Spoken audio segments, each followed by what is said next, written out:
We have a brand new women's world heavyweight champion. Naomi cashed in Money in the Bank at Evolution. This took me by total surprise. Welcome to the show. My name is Matt. Good to have you. Good to see you. Let's start off with just this main event thing, just a little bit. Naomi cashing in on the world title on Io and Rhea, which was already a great match. You got the ref bump. You got the two of them spilling out to the crowd. Huge spots. I loved the match. And then you had the cash in. Didn't see it coming. That is a surprise. That is what I like from WWE. When I'm genuinely surprised and didn't see something coming and came out of nowhere. So kudos to you for doing something. And I love the fact that this now shakes up the women's division, particularly on Raw. It also leaves a lot of question marks when it comes to Bianca, when it comes to Jade. Clearly, it's going to be Jade and Tiffany at SummerSlam because Jade won Queen of the Ring. That was the plan. But man, I did not see Naomi cashing in for the world title. I love that it shakes it up. I had my money just bet on Rhea Ripley, just grabbing that belt once more. Like that felt like the story they were telling. I'm glad Rhea didn't, only because it can change the dynamics now. Now we're just not going to see rehashes and combinations of Io and Rhea. Maybe somebody else comes in from Raw. Like, just kind of cycling the same people is what I mean. Naomi in there, it totally changes everything. I'm a little sad that I don't get to see the full proper feud of Jade, Bianca, Naomi, but it's totally something you can revisit down the road. Also, I know that the Money in the Bank for men's and women's, you can go across brand. Like you can do whatever you want. It really does feel like just the draft, split brands. This is not a thing. It's just not a thing anymore. LA Knight is going on Raw for a gauntlet match as I'm recording this. I love the main event, but let's start off with the women's triple threat. The Intercontinental Championship, Becky, Bayley, Lyra. This was great. Like Becky and Lyra and Bayley all together, the feud that they started off from WrestleMania and post-Mania and Backlash, Lyra and Becky, till now has been for me one of the best stories they've done on television. Men and women. It's been so good. This match was great. The crowd in Atlanta was awesome. I think they really lifted that show and gave it a really big feel. They made it feel special and important, and I'm glad they kicked it off with the women's Intercontinental title match because it did have a lot of momentum. You have three huge stars, and particularly Bayley and Becky, former world champions. You've got such great history built in there. All three of them delivered. It was hard hitting, and I loved the finish. Did you? Because for me, I did not see Becky doing that type of roll up. Like I rewatched it, and I was like, what did she do right there? Where she kind of just flipped and cradled, and then did the pin and snuck out. My money was on Becky retaining because Lyra and Bayley couldn't kind of get it together, and it kind of happened that way where Becky just snuck in and got the pinfall victory. I love this because this story can continue. It can go to SummerSlam. It can go beyond that because they have so many combinations where you can have Lyra getting taken out for maybe a couple of weeks, or Bayley, and you have one-on-one matches. We still haven't had the Bayley-Becky one-on-one match. I love that the story has worked so well in the ring. Like the chemistry between all three, it's just my favorite thing right now. So I'm glad Becky retained. I think there's more story to tell. SummerSlam, what do you think that they're gonna do? Do you think that they do another triple threat? I think that you got to keep now elevating this thing and bring it to a new height, new level. They got to do something else that's going to be a new stipulation. You could do a big triple threat, no holds barred. I like to see just an elimination. I brought this up before. I want to see an elimination style match. If you want to do another three-way, make it a three-way dance, ECW style, where you could get pinfall, elimination, and then you're down to two. Something unique they could do for the next wave of this whole feud, but loved it. This is favorite match. Jordynne Grace, Jacy Jayne, Monroe out there ringside. Not my most favorite match of the night. I felt like the whole card did ebb and flow a little bit. The Jordynne Grace, Jacy Jayne match, it was good. The thing is that they didn't have too much time to build this thing. And frankly, with Monroe, having her alliance with Jordynne Grace, it was like a 2-week thing. And then they're just we're going to be buddies. She comes in as a bad guy, Monroe does. And then it's just, I'm going to be friends with Jordynne Grace. And then quickly turned right here. Now, clearly we're going to get that match. We're going to get Jordynne Grace versus Monroe. And I think that that's great. It just kind of you really went fast. Heel, teaming babyface, they like each other. Bam, there's a turn right away. So glad they made it on the card. I'm glad that there was all three brands, right? That was a whole big point to this. It's a great showcase for Jacy Jayne. And we've seen Jacy Jayne, we've seen Jordynne Grace showing up on the Royal Rumble and everything before that. I liked how everyone got a little bit of time in here. You know what the other good thing about Evolution for me was we got like more than 5 matches on the card, and it worked. Like WWE, please do more of that. I don't need 10 matches on the card. I don't. Because then it just gets into like 4-minute territory. I think they can find a better sweet spot with these PLEs and getting them to like 6-7 matches that are 12 to 15 minutes and telling a really good, compelling story instead of always just doing 5 and we only see people that are like top of the card kind of thing. So maybe that's a lesson in there. They could do a little more. I thought the title match was good. JC Jane retains. Monroe hit the belt to Jordan Grace. They retain. Now they can continue the story in NXT. The Fatal 4-Way Women's Tag Team title match. I am not a fan of Fatal 4-Way Tag Team matches, only because I don't like the logistics of it. The match was great. I thought there was a ton of chaos in there. Sol Ruka, highlight for me, by the way. Maybe for you. I don't know. But I thought that she put on a killer performance. I think Sol Ruka is going to go way, way high on main roster when she inevitably gets there. I really did like Alexa Bliss and Charlotte together. Now their chemistry is starting to really show. And I think it came down to when there was that spear moment when they ducked and Charlotte pulled Bliss out of the way to avoid the spear. That, and then they had the two of them teaming together. Charlotte got over. And with that crowd, with that Evolution crowd, Charlotte was cheered. And I know that's what they're trying to do right now. They're trying to babyface Charlotte and not having her do it on her own. It's working with Bliss to be that anchor and to show more their silly side, their friendship, their chemistry backstage. Now it's starting to translate in the ring. Like now we properly have them in a tag team. And I kind of was like, oh, by the end of it, I was like, man, they should have won those tag team titles. But my earlier point of not liking the Fatal 4-Ways, it's the logistics of it. Like I don't like that everyone can just tag in whoever they want. I wish it was just, here's 4 people from representing each team, 4 in the ring, going at it, and you can only tag your partner. I don't like that when they can roll over and they're just like, I'm going to tag some rando from the other team. Why would you want that? Why do you want to tag in like Charlotte if you're Judgment Day? Why would you do that? Because then you're risking that they're going to get the pinfall and win. So I don't like the Fatal 4-Way concept. This match though, chaos, a lot of teams got a lot to showcase. I did feel the ending though, and I don't know about you, but the chokeslam that Raquel does, I thought that it was a little flat. Not that the move was flat. It's just the timing of it where it's like everyone, there was a lot of commotion and a lot of big spots happening. And then it felt like everyone just kind of rolled away. And then Raquel got the finish. And then it was just 1, 2, 3 and it was over. I was like, oh, there was no urgency, I felt. I was kind of like, I thought maybe they're going to kick out and then it was just going to continue on for a little bit longer. So I felt like that finish was just not as crisp as I would want it, but what the hell do I know? But what I did like is that Judgment Day did retain. Otherwise, he put it on Bliss and Charlotte, but maybe that's for SummerSlam. Now that they are a proper team and they're going to start getting over as a babyface act, that could really work for SummerSlam against Judgment Day. Raquel and Roxanne holding the belts, it works for the Judgment Day story. They retain, they still have all the titles over there, minus the world title. And I think you continue to build that momentum, and they could go off, like I said, and have a SummerSlam tag match against Bliss and Charlotte, and they get the belts. And then you start seeing like little cracks in Judgment Day, and eventually Liv makes a return in the fall or whatever it could be to challenge Roxanne.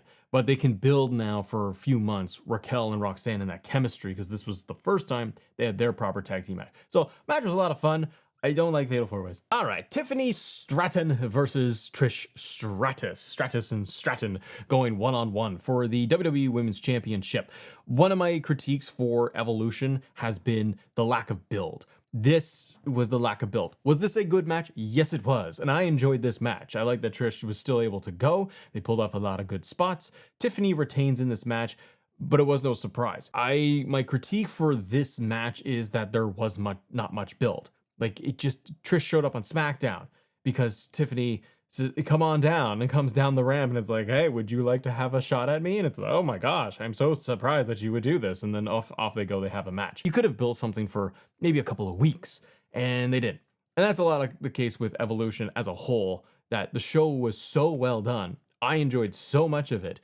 I wish there was more build to it leading up to it, because oh man, imagine how much better it could have even been. It was still a great show, but imagine how much better it could have been over the top if they built stuff. This is one of those cases where I'm like, yeah, all right, we got Tiffany and we got Trish as a legend on the show, and they had a good match, and that was it. Nothing to write home about. It will be interesting now to see how they will build Jade versus Tiffany going to SummerSlam, assuming that's the match. Here's the thing about that. because Naomi cashed in for the world title and she is firmly on SmackDown, brand loyalty does not matter. Could Jade, because she's Queen of the Ring, she technically, like Money in the Bank, technically she could just turn around and be like, I'm gonna go challenge for the world title. Like, why not? But I'm gonna guess that they're gonna keep Jade going on SmackDown. Bianca as well. We'll talk about all of that with the special guest referee spot. I think that you're gonna get Bianca and Jade mixing it up, maybe with Tiffany. But I think the dynamic between Tiffany and Jade is going to be pretty interesting going to SummerSlam, how they approach it, because they're both baby faces. Like, is Jade just going to come in and dummy Tiffany? They're going to have to put some wrinkles in there, I think, to make that matchup very interesting. So Cargill versus Naomi, the no holds barred match, thought it was a lot of fun. And I thought that they did a great job with both of them getting the violence up there. You needed something like that to break up the show. I thought even their tease they did at Saturday Night's Main Event, where Jade was in the crowd and then Naomi attacked her, I thought that was really well done too. So this match, the kick with the screen at the announce table too, that was great. You got all smoke and sparks going off. Jade picks up the victory over Naomi, which was excellent because you didn't really see it coming later on for that main event moment. I think you needed Jade to have that strong win over Naomi as she's going to SummerSlam. And like Money in the Bank winners, they can eat some losses because they got the briefcase so they can cash in later. But I thought the Street Fighter no holds barred match, I thought it was fun. Got the table spots, Jade going through a Slim Jim table. Bianca's your special guest referee. Didn't really play into it too much, honestly. Like, I thought Bianca's role in this, she's been special guest referee before. She's done a great job. I thought that for this match, she didn't really like insert herself all that much in the dynamic between the three of them, especially with the history of them being tag team partners, like together separately. I think they could have built a little bit more with Bianca's role in there in this match and even tease something coming up, but maybe they can't. Maybe they don't know just yet when Bianca's going to come back in ring officially. This is the type of match though I think that Jade really needed. And because we've seen her now evolve and become a single star, she won Queen of the Ring against Asuka in the finals. And I thought that that match was fine. It was short. This was great because it shows a little bit more of a different dynamic. Can she get more violent? Getting her head like face down, slammed into the chair. The blood that Naomi started getting too, and like Naomi doing a great job, like wiping it all over Jade. It just, I don't know, it dirties up Jade, if for lack of better words, of making her a little bit more grittier. I think you needed to see that side of Jade where Naomi's hitting her with a kendo stick. Haven't seen that. So I'm glad that they did that because it shows a different side of Jade that she can go in those types of matches and environments. And again, just kind of interesting to see where they're going to go with Tiffany and Jade for SummerSlam. Then you had the Women's Battle Royal, and the winner gets a title shot at Clash in Paris. And you had all the names basically from Raw, SmackDown, NXT that weren't in matches that were going to be in this Battle Royal, and people got eliminated very quickly. Like a lot of NXT people, they got dummied out within seconds, and then it started boiling down from there. Stephanie Vaquer wins the Battle Royal. She's going to go off, and she's on Raw. I assume she's still staying on Raw, so she'll stay on Raw and get a world title match at Clash in Paris, which could be very interesting depending on the dynamics now of who's kind of at the top. Where you have Naomi as champion, you have Io, Rhea, and now Stephanie getting into that title program. I thought Secret Service was a lot of fun in this whole thing. Chelsea Green is always one of my standouts. I really did think originally my picks were going to be Stephanie or Nikki Bella to win this thing. And as we got closer to the day, I really thought that Nikki Bella was going to win, especially like she got the full entrance and she was highlighted a lot in the match. She showed a lot of fire. Nikki Bella did great throughout this whole thing. I just really pegged her, especially because the Live program fell off because of the injury, that they might be like, okay, you're going to get title match at Clash in Paris. Glad that they went with Stephanie because I think it's a better choice and it gets her now firmly on TV every week leading to that moment. She can get into singles matches and elevate herself even more. She's very over. But I thought the match was great. Lash Legend had a great showing. Nia Jax was a lot of fun in the match. Lash throwing Nia Jax over the top rope was crazy. I think too, wasn't it Kalani Jordan? She did like, she got thrown out and then she did the stand, she did the Kofi spot and goes to the table and came back in.